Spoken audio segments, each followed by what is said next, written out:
ఇప్పుడు చెప్పబోయే కథ రాము అనే 65 ఏళ్ల తాత గురించి. ఈ రాము తాత అస్సలు చదువుకోలేదు. కానీ 65 ఏళ్ళొచ్చాక అతనికి చదువుకోవాల్సిన అవసరం వచ్చింది. అసలు ఆ అవసరం ఎందుకొచ్చింది? చివరికి చదువు నేర్చుకున్నాడా? అతనికి ఎవరు సహాయం చేశారు? అనే విషయాలు తెలుసుకోవాలంటే ఈ వీడియో మొత్తం చూడండి. అలాగే ఇలాంటి మరిన్ని వీడియోస్ హిందీ మరియు ఇంగ్లీష్‌లో చూడటానికి మా ఇంకొక ఛానల్ 'ద వాయిస్ టేల్‌ని సబ్స్క్రైబ్ చేసుకోండి. అలాగే ఈ స్టోరీస్‌కి బుక్స్ కూడా అవైలబుల్‌గా ఉన్నాయి. అన్ని లింక్స్ డిస్క్రిప్షన్‌లో ఉన్నాయి. చూడండి. ఇప్పుడు స్టోరీలోకి వెళ్దాం. ఒకప్పుడు చందనపురం అనే ప్రశాంతమైన గ్రామంలో ఒక ముసలి తాత ఉండేవాడు. ఆ తాత పేరు రాము. అతనికి 65 ఏళ్ళు. అతడు మట్టి కుండలు తయారు చేస్తూ ఉండేవాడు. అతని అందమైన మట్టి కుండలు ఆ గ్రామంలో చాలా ఫేమస్. గ్రామంలోని ప్రతి ఇంట్లో అతను తయారు చేసిన ఒక కుండ తప్పనిసరిగా ఉండేది. కానీ రాముకి ఒక లోపం ఉంది. అదేంటంటే అతనికి చదవడం, రాయడం అస్సలు రాదు. అతను లేఖలు కానీ లేకపోతే బోర్డు చదివించడానికి తరచూ ఇతరుల మీద ఆధారపడేవాడు. ఇది అతనికి కొంచెం అవమానంగా అనిపించేది. కానీ అతను తన మనసులో అనుకునేవాడు, ఈ వయసులో నేర్చుకొని ఏం ప్రయోజనం? నా చేతులు మట్టి మలచడానికి మాత్రమే పనికొస్తాయి కానీ కలం పట్టుకోవడానికి కాదు అని అనుకునేవాడు. ఒకరోజు ఒక ప్రభుత్వ అధికారి ఆ గ్రామానికి వచ్చి ఒక ప్రకటన చేశారు. ఇక నుంచి రోజు మార్కెట్లో అమ్మే ప్రతి వస్తువుకు దాని పేరు, ధర మరియు అమ్మకందారుడి సంతకం ఉండే ట్యాగ్ ఉండాలి. ఇది కంపల్సరీ అని అన్నాడు. దాంతో రాము తాత చాలా ఆందోళనలో పడ్డాడు. నాకు రాయడం కూడా రాదే, ఈ నిబంధనల్ని ఎలా పాటించగలను అని అనుకున్నాడు. రాము తాత తన మట్టి కుండల దగ్గర దిగాలుగా కూర్చొని ఆలోచిస్తూ ఉన్నాడు. ఆ సమయంలో అతని 12 ఏళ్ల మనవరాలు అన్య అక్కడికి వచ్చింది. ఆమె చాలా చురుకైన, ఉత్సాహవంతమైన అమ్మాయి. చదవడం మరియు రాయడం అంటే ఎంతో ఇష్టపడేది. అన్య అతని దగ్గరికి వచ్చి, తాత మీకేమైంది? ఎందుకు అలా ఆందోళనగా ఉన్నారు అని అడిగింది.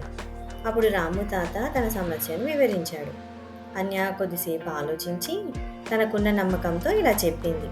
తాత మీరు టెన్షన్ పడొద్దు, నేను మీకు రాయడం నేర్పిస్తాను అంది.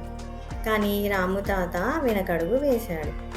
నాకు ఇది అయ్యే పని కాదులే అన్య, నాకు వయసు ఎక్కువైపోయింది, నా చేతిలో బలం లేదు, నేను నేర్చుకోలేను అన్నాడు. అన్య చిరునవ్వుతో ఇలా అంది. తాత మీ చేతులు ఇంత అందమైన కుండలు తయారు చేయగలిగితే అవి ఖచ్చితంగా ఒక పెన్సిల్ పట్టగలవు, నన్ను నమ్మండి అంది. ప్రతి సాయంత్రం అన్య స్కూల్ నుంచి వచ్చిన తర్వాత రాము తాతతో కలిసి పెద్ద మర్రి చెట్టు కింద కూర్చుండేది. ఆమె ఒక స్లేట్ మరియు పెన్సిల్ తీసుకొచ్చేది. ముందు అక్షరాల నుంచి పాఠాలు మొదలు పెడదాం అని చెప్పింది. ఆమె ఓపికగా ఒక్కో అక్షరం ఎలా రాయాలో అతనికి చూపించింది. మొదట రాముకి కష్టంగా అనిపించింది. అతని చేతులు కూడా వణికేవి. అతను రాసిన అక్షరాలు వంకరగా ఉండేవి.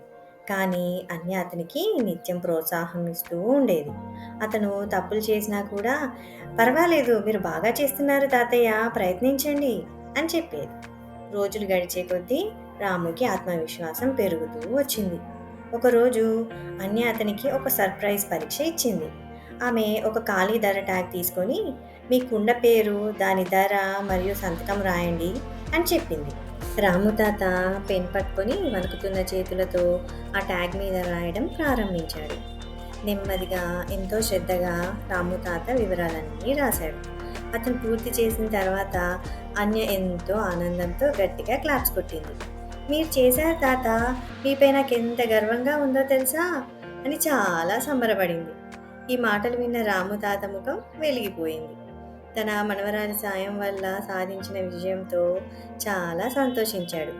మార్కెట్ రోజున రాము తాత తన కుండలని తాను ముందుగా రాసిన ధరల ట్యాగ్లతో ప్రదర్శించాడు. అవి చూసిన కొనుగోలుదారులు కూడా చాలా ఆశ్చర్యపోయారు. ఈ ట్యాగ్లు చూడండి, రాము తాత రాయడం చూసారా మీరు అని అందరూ అనుకున్నారు. చాలామంది అతని పట్టుదలను ప్రశంసించారు. కొందరు అతని ప్రయత్నం చూసి ప్రేరణ పొందుతూ అదనంగా డబ్బులు కూడా చెల్లించారు. రోజు ముగిసే సమయానికి రాము తాత తయారు చేసిన కుండలన్నీ అమ్ముడుపోయాయి.